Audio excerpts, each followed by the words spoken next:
Okay, everyone, welcome to today's discussion on college athletes and specifically on a really important conversation on today's identity. As part of RISE's digital learning series, we'll be hosting a conversation with various college athletes that we would like to introduce, and I will be the host today, Trinity Montero, who will be helping guide the conversation. So first, we want to start by welcoming all of our participants who are actually all involved with RISE in different ways, whether that's as a past or future interns or also program participants. So if you guys want to just go around and introduce yourselves, where you went to school or going to school, what sport you play, names, and how you're involved with RISE. We can start with Samantha. Hi, everyone. I'm Samantha Rosette. I am a University of Virginia undergrad, played on the women's soccer team there, and I currently play on the Villanova University women's soccer team where I'm getting my master's degree in public administration, and I'll be an incoming curriculum and leadership intern this summer. Hi, everybody. My name is Davina Nguyen. I'm a recent graduate from Michigan State University. I played on the tennis team there, and I studied marketing and sports business management. And I was communications, events, and marketing intern this past summer in New York City with Trinity. Hey everyone, I'm TJ Morrison. I currently am a senior at Stony Brook University. I'm on the football team. I'm a business major with 2 minors in Africana Studies and Technology Systems Management. I recently was in a panel this semester before COVID-19 stopped schooling. I was on a panel with RISE at Stony Brook University, and they afforded me this opportunity to be here again. So I'm just extremely grateful to be here. Hey everybody, my name is Cole Bearden. I'm a rising senior at Cornell University. I'm a double major in government and Spanish, and I play football there. Thanks, everyone. And I'm Trinity Montero, not a college athlete whatsoever, but a huge supporter of all you guys. I go to the University of Massachusetts Amherst, and I'm going into my senior year of undergrad as a sport management and communications double major. So before this conversation, all of the participants engaged in one of RISE's activities called the Identity Wheel, in which they looked at 10 different words in 2 different categories, starting with 10 words that describe themselves and how they see themselves, and 10 words that describe how other people see themselves. Afterwards, we asked participants to kind of think about how those 2 lists intertwined, what the differences were, how they felt about them, and what that really meant for their identity. So if anyone wants to share kind of what their main words were and how that defined your identity, I think that would be a really good way to kick off the conversation. So I guess 2 of my main words were determined or dedicated and passionate. Sorry.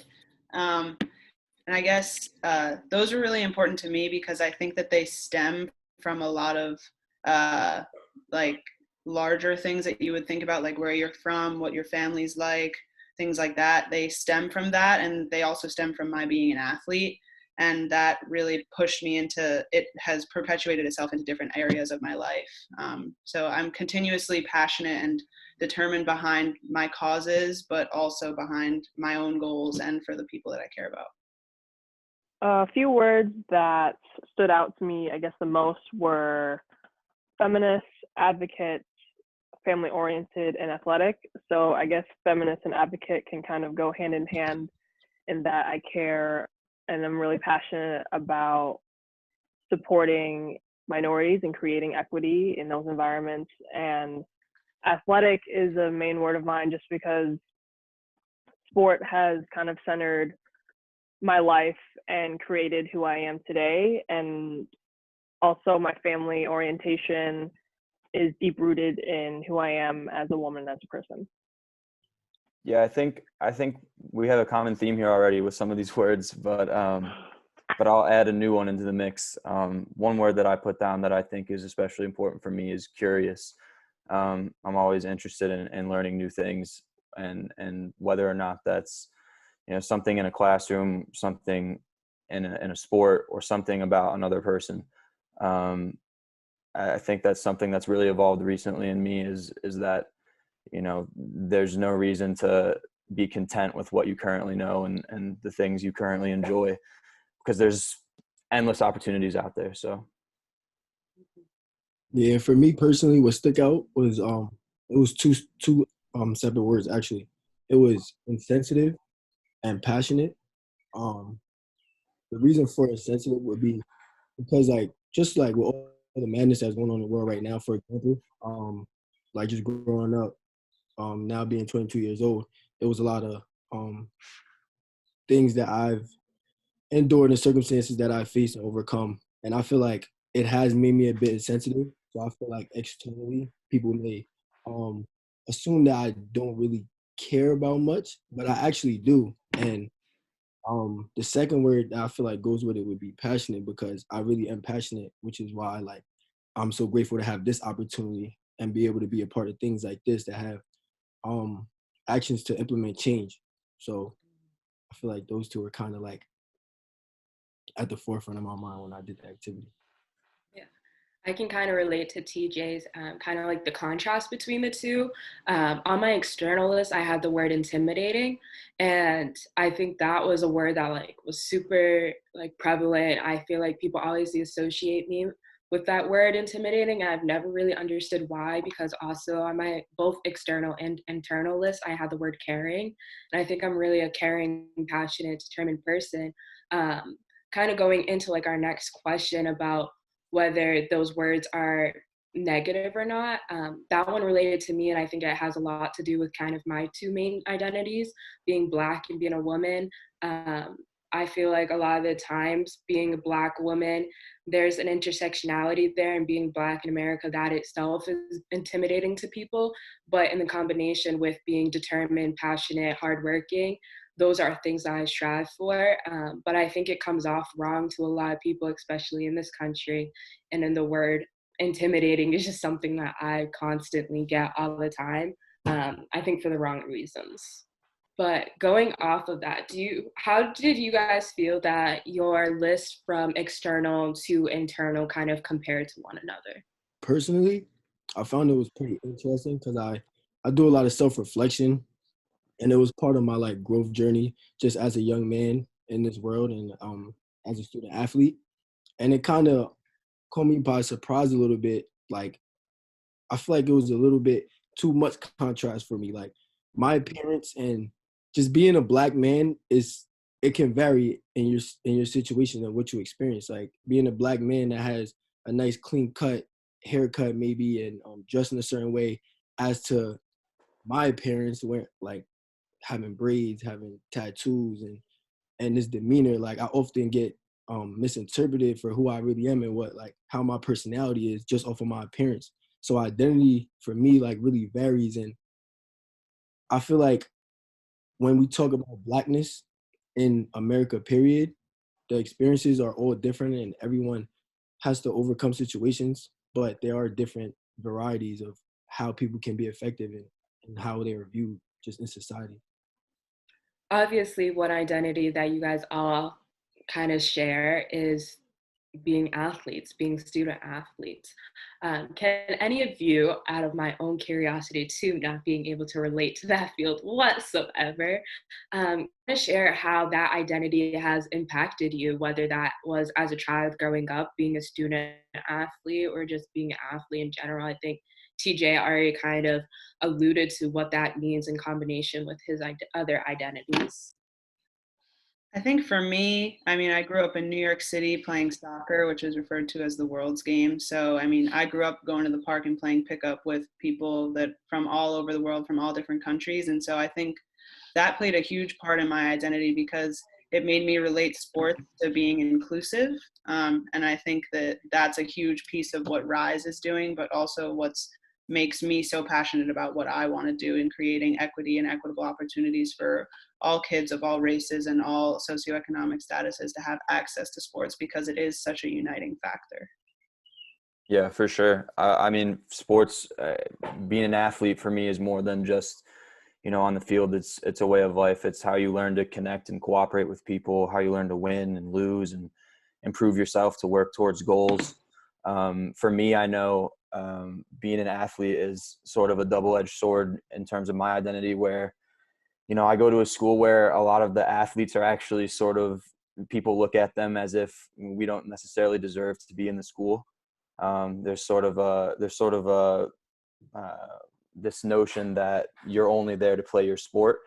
So a lot of times I catch myself not necessarily introducing myself as an athlete right off the bat because I don't want that negative stereotype. But at the same time, it's probably the most important thing about how I identify myself and how I approach things. So it creates a very kind of a duality for sure. Yeah. On the other hand, being at, a big state school that is so driven by athletics and everything is funded by athletics, even as a nonprofit sport, it's like very different where people almost have resentment and don't really appreciate what it is that like athletes at Michigan State do, how much work is put in, and that in itself can be isolating in a different way. And growing up, sports was always a big commitment, so that didn't allow me to always kind of branch outside of people in athletics. And being in a country club sport such as tennis as well, there wasn't a lot of, I didn't see a lot of people that looked like me, which was also interesting to intake growing up. Yeah, I think everybody touched on amazing points, like especially how athletics is very inclusive and the negative connotations that come with being a student athlete as well. And being that I attend a PWI, publicly way institution, and my identity of Blackness and where I come from, not just being Black, but coming from poverty and coming from neighborhoods that people aren't usually offered this opportunity to attend these kind of schools. So just seeing so many white faces in one place, that it's kind of a culture shock a little bit. And I kind of like, at first you would get that sense of feel like maybe people are looking at you like you don't belong here because your demographic background or how you look. But in reality, if everybody is afforded the same opportunity, it really doesn't matter your identity. And I feel like athletics does a great job bridging that gap because it is inclusive and it kind of makes the athletes at least and the coaching staff and the athletic department look past these identities, these exterior identities, because there's a common goal of winning and et cetera. I'm really curious to hear, because I think a lot of you mentioned other identities when you talked about how that relates to you being an athlete. What your opinions are on how that impact your other identities impact you being an athlete on whether it's the court or the field. Because we hear a lot today, especially with professional athletes. Cole, you talked about some people saying you're just there to do your job, like just focus on football, do your job. But for some of us, you can't get rid of your other identities. You can't get rid of your athletic identity when you're in the classroom. You can't get rid of you being Black when you're on the field. How does that relate to you being an athlete on the field or the court, wherever it may be? I think in terms of my experience, I grew up mostly a basketball kid. That was my main sport until I kind of found a love for football. But for a long time, I was playing on AAU teams where, I was usually the only white kid. Maybe there were one or two white kids. And it's like, if you've ever seen that Key and Peele video where the commentators are talking about football players and there's the Black ones and the white ones, and they give the Black guys, oh, he's a freak of nature, and the white guys very cerebral, fundamental. There's this sort of like stereotype that there's this perceived handicap on a Black athlete's ability to understand a game and a white athlete's ability to be athletic. When you grow up as an athlete and you have all these connections and all these friends on your teams, and you realize that all of that's ridiculous, but to people outside of your sport that don't necessarily understand that, it definitely creates a schism between people who understand what it's like to be in a team with people from all different backgrounds and people who don't have that experience or do have that experience. So yeah, kind of going off of that, soccer, specifically women's soccer, has become very much a pay-for-play sport. So a lot of wealthier girls are playing it, and that's where the opportunities are. But for me, coming from the Bronx, I mean, it was a completely different world when I stepped into a wealthy team. Like I grew up playing, again, in the parks on local teams, and then I was fortunate enough that my parents were able to send me into New Jersey, across the river, to have that opportunity. But being there with completely different types of people was very, I think, difficult for me at first, just because of the way that they think about the world and the way they view the world is very different from the way that I saw it every day in my neighborhood. So I think that was a huge piece, especially like trying to find, again, that uniting factor of winning and finding that common ground. Sports allows you to do that, but I think it's so important that you utilize these teams to have difficult conversations, because you get to know each other on such a different level that you should be able to have those conversations about your differences and celebrating those differences at the same time. Yeah, I definitely completely agree. And I think even as someone who's not an athlete, that was one of the things that I fell in love with sport, is that it unifies people to be able to have a conversation. Something that I can relate to with Samantha is like that economic identity and having to kind of branch out. And I feel like a lot of the times compromise your identity in a new environment. As someone who comes from a lower income family, and I still went to prep school and did the whole boarding school experience, a lot of times people are like, oh well, you're rich. I'm like, huh, financial aid's a thing and scholarships are a great thing in life, but being able to have that experience of like, whoa, I don't belong here, this isn't my thing, we think about the world completely different, is hard when you feel like you're compromising your identity, you want to fit in and stuff. But I don't know, there's something different about sport when everyone's just rooting for a common goal, the same team. All those things kind of go away. Now, bringing it to how you guys all are intertwined and related to Rise in your own unique ways, how do you feel like your identities, whether they be as athletes or anything else, relates to your experience of social justice and that kind of work? I would like to say that because I actually have a great relationship with our life skills department at Stony Brook University. So I have like a lot of these tough conversations with them because it's hard being a student athlete and trying to address these things when there's like people that write off on your scholarships. Honestly, so Mm-hmm. like you don't want to step over boundaries and be disrespectful. Honestly, so it was actually brought to my attention that like us student as being student athletes actually have more power than we realize. And like the more we're unified and we're together and we all stand together, and like the more change and difference we can actually make. Because yeah, there's people that sign our scholarships and pay for our scholarships if you're on scholarship. But at the end of the day, like we're the ones that are in the weight room, that's studying film, that's on the field, on the court, whatever sport you play. So like without us, there would be no intercollegiate sports. So I feel like as student athletes, like we have a bigger platform that we may realize. And there are some rules, whether it's within the NCAA or at our given institutions, that kind of may seem like it handicaps us because you don't want to become ineligible or anything like that. But I feel like it's all about knowledge, and the more we realize and it's brought to our attention, that the more we can actually take initiative for these social injustices and actually help the community in which we are at. Yeah, to piggyback off of what TJ is saying, on how athletes kind of have a platform that, you know, some other students may not have. Like we at Michigan State, there is a diversity and leadership committee that is comprised of minority athletes that talk about these social issues and just about addressing um, racial issues on campus that Michigan State has faced, and just what's been happening over the country and how we can make the overall student community feel safer. But as athletes, we have, you know, access to the athletic director who has probably is in cahoots with the president, who is able to provide that impact and make sure that conversation goes to light. There's also just been trouble of how students have, you know, how Black students have seen that there have been racial issues on campus and have been questioning student athletes as to why we are not doing more.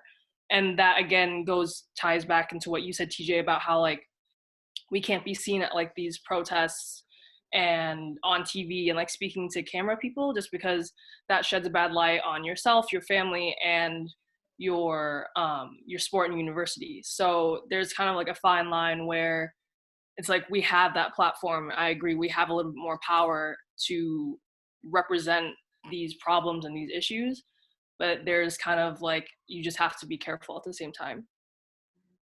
Yeah, I completely agree. I think in my experience at the University of Virginia, I was there during the events of August 11th and August 12th with the KKK rallies. I was actually on campus. So that was a very horrendous experience. But again, I had a very similar experience as you were talking about, Davina, about our coaches not allowing us to go to the counter protests and to be there as allies and as Black students or minority students or whatever it is, to be there to fight that fight because we were athletes.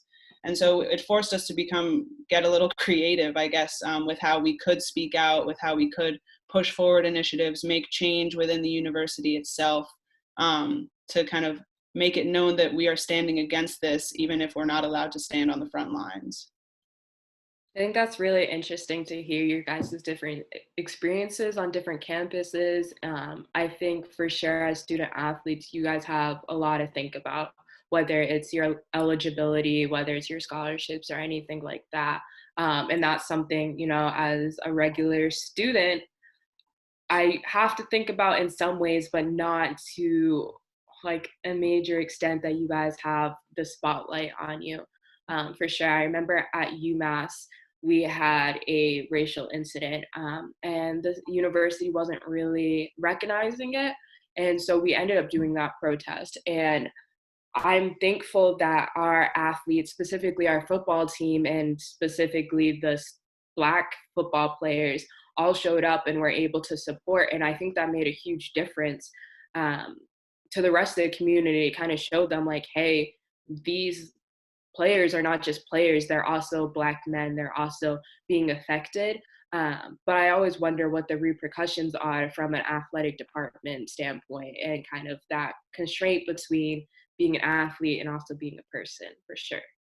So I'm going to ask, is there any other identity that you would say you want to explore more or something that you've been thinking about now in quarantine? Obviously, all of you are not training as much as you used to or anything like that. Is there an identity that you've kind of want to explore more and using this opportunity to?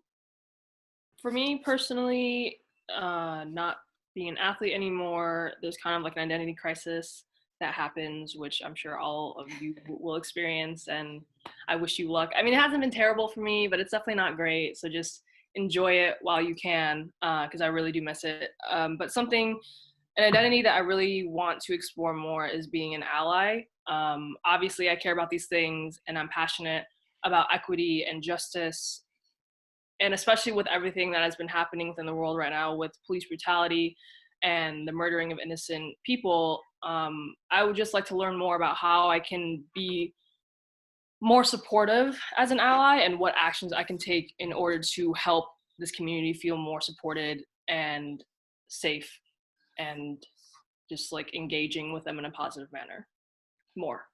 Yeah, similarly for me, I'd like to further explore the identity. So I'm a white presenting multiracial woman.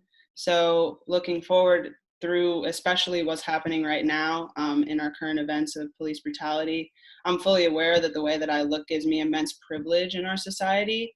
But also because of my background, I'm better able to empathize and care more deeply about issues of race and ethnicity.